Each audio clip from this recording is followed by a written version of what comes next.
Salam, selamat malam sahabat terkasih.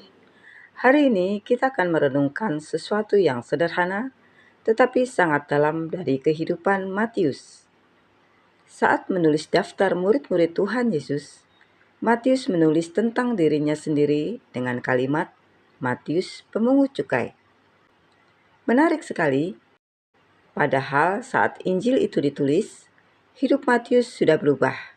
Ia sudah menjadi murid Tuhan. Ia sudah melayani Tuhan Yesus. Tetapi ia tidak menghapus masa lalunya. Ia tidak malu mengingat dari mana Tuhan mengangkat hidupnya. Dan malam ini kita belajar tentang kasih karunia Tuhan yang mengubah hidup seseorang. Mari kita membaca bersama Matius 10 ayat 2-4. Inilah nama ke-12 rasul itu.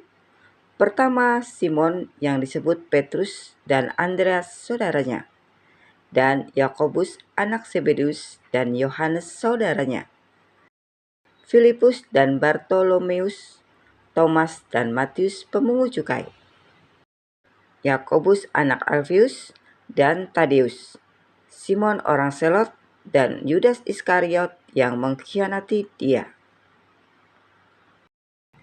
Sahabat terkasih, di antara daftar murid lainnya, hanya Matius yang menambahkan latar belakang dirinya, yaitu pemungut cukai. Karena Matius tidak ingin melupakan kasih karunia Tuhan. Ia tahu dulu hidupnya jauh dari Tuhan. Ia tahu dulu dirinya dipandang rendah. Ia tahu dulu banyak orang yang membencinya. Tetapi Tuhan Yesus tetap memanggilnya. Sahabat terkasih, orang yang benar-benar mengalami kasih Tuhan biasanya tidak menjadi sombong.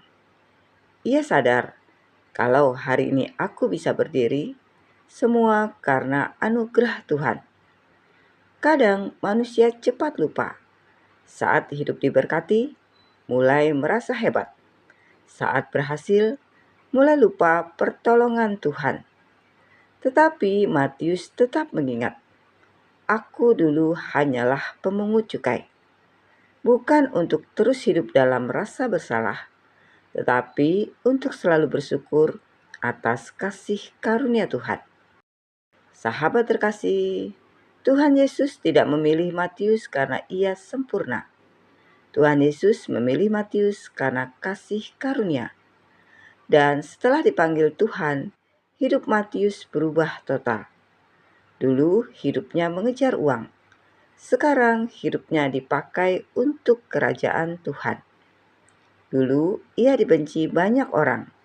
Sekarang namanya dikenang sebagai murid Tuhan Yesus. Inilah kuasa Tuhan.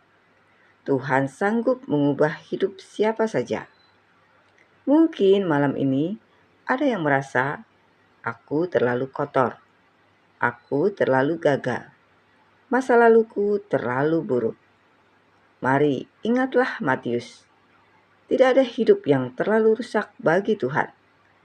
Kasih Tuhan lebih besar daripada dosa manusia. Sahabat terkasih, ada seorang pria bernama Berto. Hari ini ia dikenal sebagai pengusaha yang berhasil dan sering melayani di gereja. Tetapi tidak banyak orang tahu masa lalunya. Dulu Berto hidup sangat keras. Ia suka mabuk, berjudi, dan sering membuat keluarganya menangis.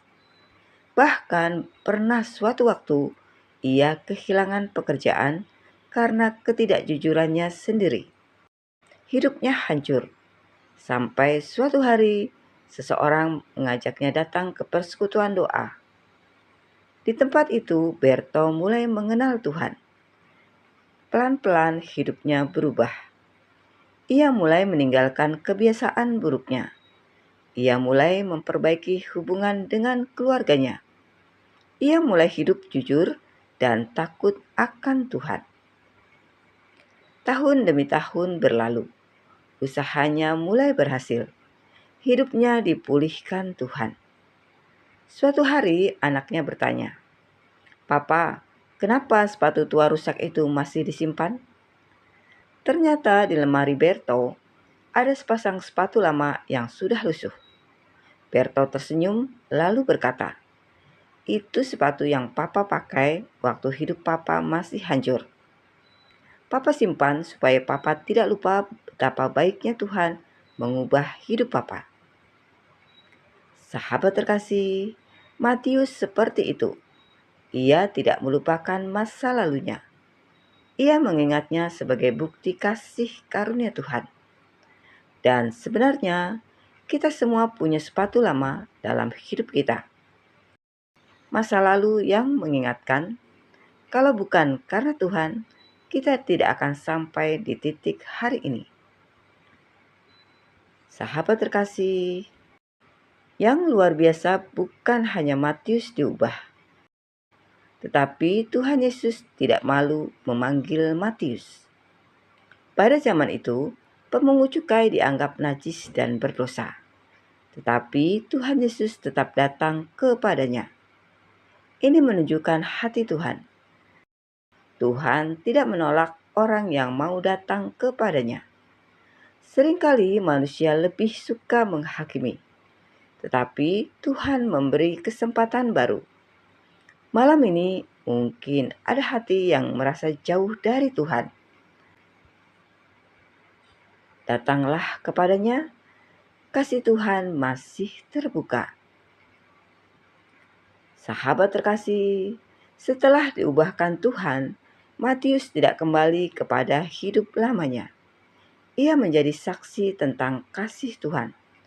Bahkan sampai hari ini, Injil Matius masih dibaca dan memberkati dunia.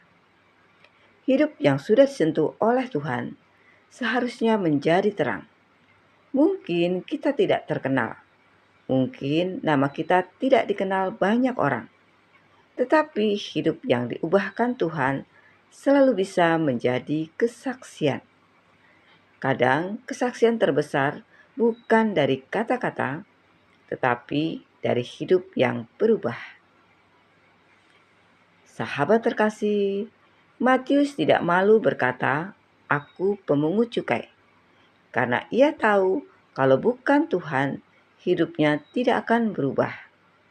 Dan malam ini, sebelum tidur, mari kita mengingat kembali kebaikan Tuhan. Mungkin dulu kita lemah.